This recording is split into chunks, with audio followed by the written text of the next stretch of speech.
Hello, everyone. Thanks so much for joining me here today as we get to talk about one of my favorite subjects, comic books. My name is Jose. I love comic books. I love talking about them, and I love sharing them with you. Feel free to follow me on social media if you would like. Links are in the description below. I've also posted a link to the Marvel fan site that I have plot synopsis and character bios for this issue. We're going to be looking at the Uncanny X-Men 231 from 1988. It's essentially a Colossus solo story.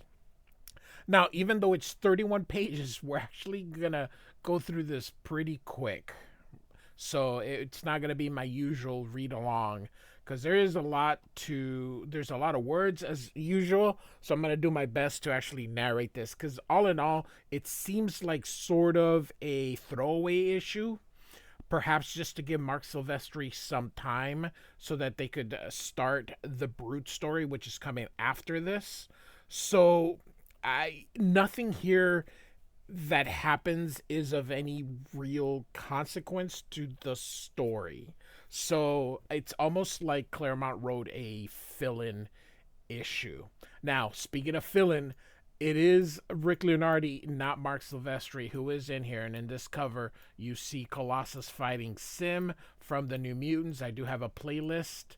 And Rick Leonardi and Dan Green are the cover artists here. And you can see the fallen New Mutants here. Now, we are going to start with Ileana Magic, Colossus' sister. And she is looking at herself in a mirror. And someone says child, and she calls her grandmama. And she says, silly goose, how can you leave without remembering the most important element of your ensemble? Open wide. And so she takes the apple and she says, perfect. Now, little Serena, at long last you are. And so we're going to see in the title of our story, Dressed for Dinner. And so we are in the Australian outback, and Colossus is frustrated, and he's taking that frustration on just the poor little rocks that were there. And so our credits, by the way, this takes place after New Mutants 66. Now, I quit covering New Mutants when Chris Claremont left. I do have a playlist, but I am going to be doing a recap on the events of New Mutants. I think some stuff happened there that I think is important to the overall X-Men story, but I'm not going to go in depth, so I'm going to do like a big video where I'm just going to kind of tell you everything that's happening. So be on the lookout for that. Our credits here, Chris Claremont, as always, writer. Rick Leonardi is the penciler. Dan Green is the crusty old inker. Dan Green has been inking X-Men since the John Romita Jr. days. By the way, rest in peace, Dan Green. Tom Orzechowski is our letterer. And then Anna Senti, well, we can't forget Glynis Oliver, who used to be Glynis Wein, and she has been coloring the X-books for friggin' ever. And Anna Senti and Tom DeFalco continue on the editorial. And so we got Rogue here. Really nothing happens, just small talk here. What's the matter? And of course she's like, my God, he looks good, yum. And so he's like, hey, I just want to be left alone. She touches him, and of course he's hot because it is the desert, and his metal skin absorbs the heat here. So he has like some of the mutants that were in the Mutant Massacre. He has issues going and reverting, just like Kitty Pryde is stuck in her mutant power, and she only phases and has to concentrate to unphase. Colossus has to concentrate to turn human. He's pretty much Colossus all the time here. So he's thinking about his sister, but of course he's so hot that he is getting the sketchbook on fire, and of course he cannot put it out, which of course makes him even more mad. And we have Gateway, and he's like, hey, are you mocking me? Of course he's not. Storm eventually creates some clouds to cool him off. And of course, he's like, "Is this your doing?" Well, duh, you're in a desert. Of course it is. And so he's grateful. And of course, he didn't know how hot he was.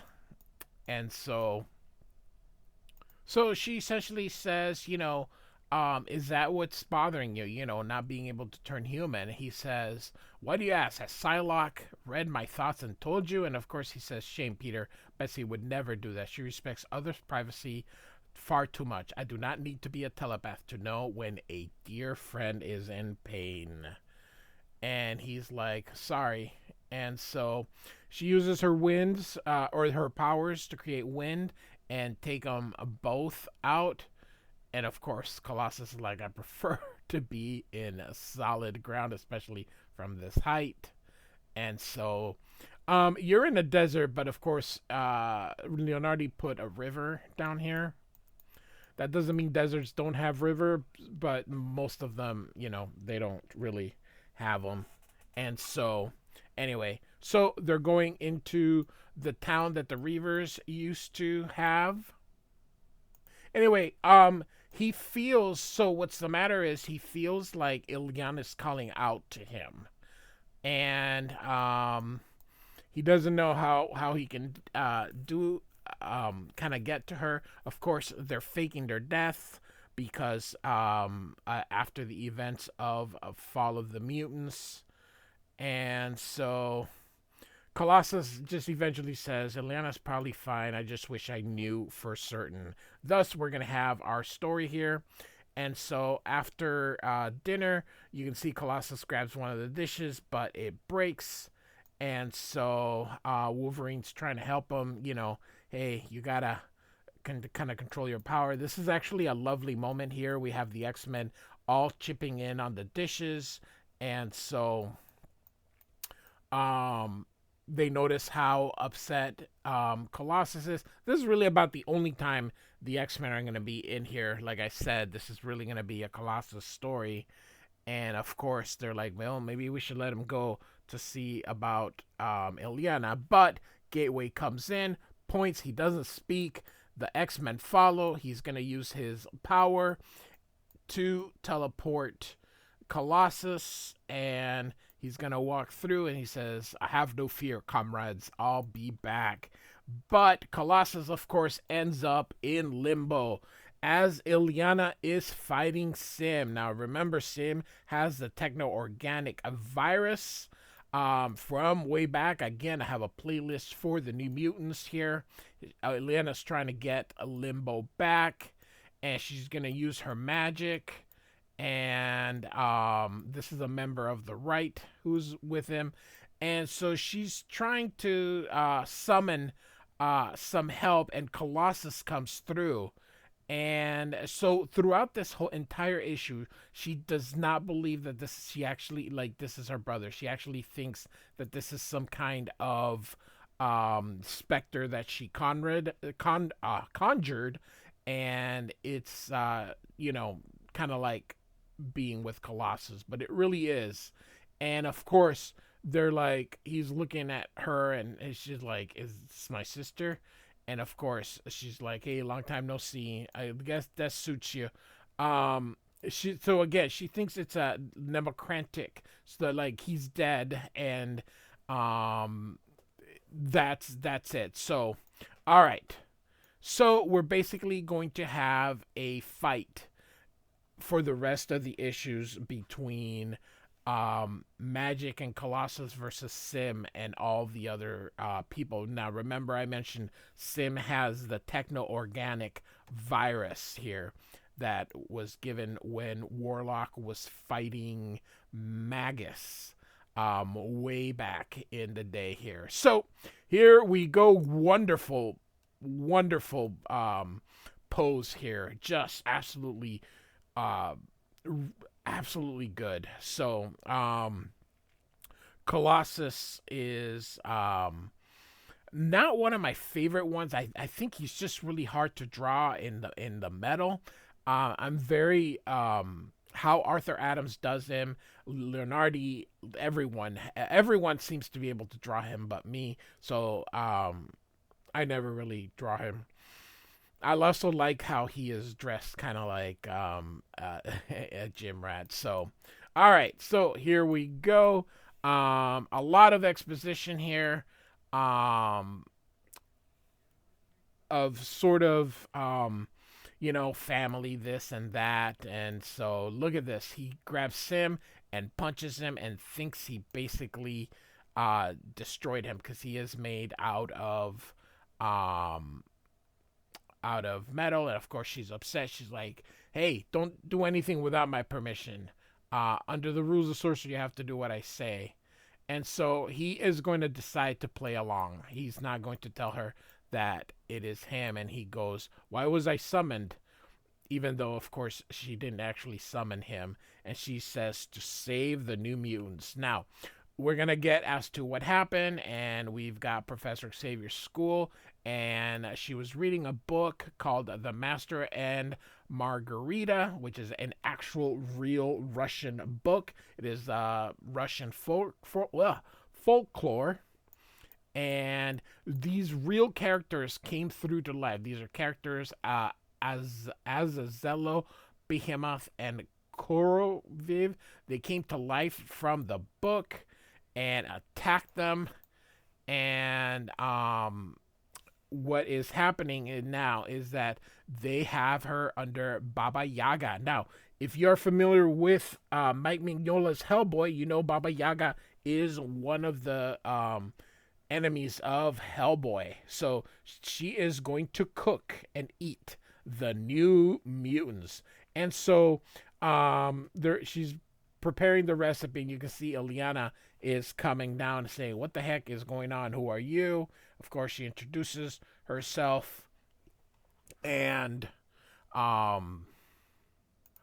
she says she wants to take away the soul sword because if she touches it, it will kill her.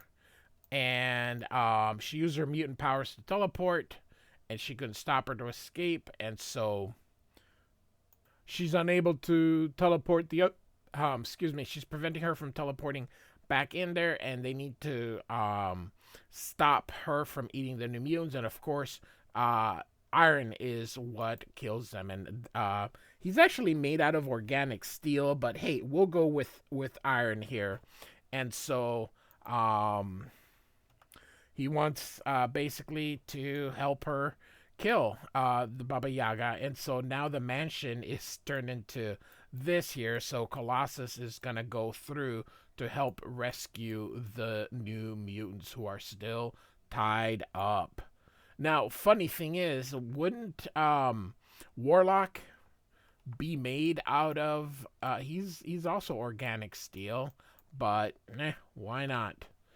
All right. And so you can see the Baba Yaga's minions here.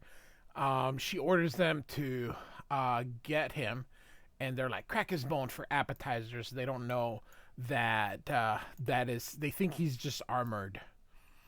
And so I love this here. Baba Yaga taking the New Mutants here like sacks of potatoes here. So she's gonna go and cook them here. And of course, she tells him, don't be too long. It's always best to eat your dinner while it's hot. And so Colossus says, tonight, ogres, and forever after, if I have anything to say about it, you will go hungry. And so Colossus is going to go upstairs to the kitchen. But he is too narrow and not able to get through. So he has to force himself to turn human here. You can see her that she's telling him, oh, they're going to be so delicious here. And so Colossus is going to turn human and gets on through. But now, of course, he is vulnerable to Baba Yaga. And she's super strong here. And he grabs the rolling pin. And of course, she goes, without your armor, you're quite helpless. So now he has to force himself to transform.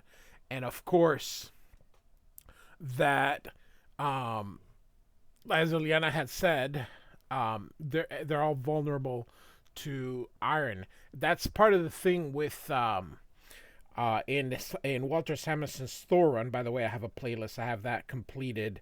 The Malekith and all that stuff. They are vulnerable to iron. So, all right, and so she disappears, and they won. And so suddenly, poof, and Lyanna has summoned him. And now she is going to wake up the New Mutants and get them back to normal. And so you see Colossus is going to try to have a tender moment, but it's sorry about this. They actually do have a bit of a tender moment, but he still doesn't reveal to her that he is Colossus. But she feels ashamed, even though she believes this is an apparition, that he looks like that. And he says, so even though she looks like a demon, he kind of smiles and he says, he turns into human and says, don't you listen to what you say? Don't you understand? I am only good because I want to be. Isn't that the point? Making a deliberate, conscious choice. What you are does not matter because you are trying to become something better. And so she kind of goes back to revert to her human form. And he tells her he loves you. And she's like, but you're dead. And he says, I am. And so then he's like, so long as a person exists in the hearts and memories of those who love him, he can never truly die. Reality sometimes is not so important as the dream, the ideal that gives it meaning. What is not without on the facade can often be found within. Remember that, beloved little snowflake. Remember me. And so he disappears. Now, I do think he should have told her, but I understand why not here. And so she wants to try to summon him, but decides she won't, that it will cost too much. And so off she goes. And we get to the last page. Now, there's during the fall of the mutants in the New Mutants issues, which I have not covered yet, but I am planning on doing a quick video to recap a bunch of stuff here. The right sort of joined with the demons here, and you can see Sim is his back, and he says that so long as a piece remains of him, he can't be killed. And so he says here that because this is very important, because it's going to sort of set up what's going to be happening in Inferno. Anyway, Sim here says, thought we had your sis for sure, kid. Thinks she's on top of the world. She's wrong. This is not the real Colossus here. Her wild sorcery putting too great a strain on the walls between Limbo and the Earth. Nasties are starting to slip through. And so that is how we're going to get Inferno. And I think Chris Claremont wanted perhaps this is the idea where Inferno was coming through. But that is important because it will set up the next event, which is Inferno here. So Sim here punches the construct of Colossus here, and he says Illyana won the battle, but he will win the war. Next issue is going to start a really cool little story arc here. Earthfall is the first episode, the return of Mark Silvestri and the Brood. And although I'm not a huge fan of the Brood, this particular story kicks ass, and I think you'll enjoy it. So, Uncanny X-Men 231 by Chris Claremont, Rick Leonardi, and Dan Green. Like and subscribe, and I do thank you so much for listening. Goodbye.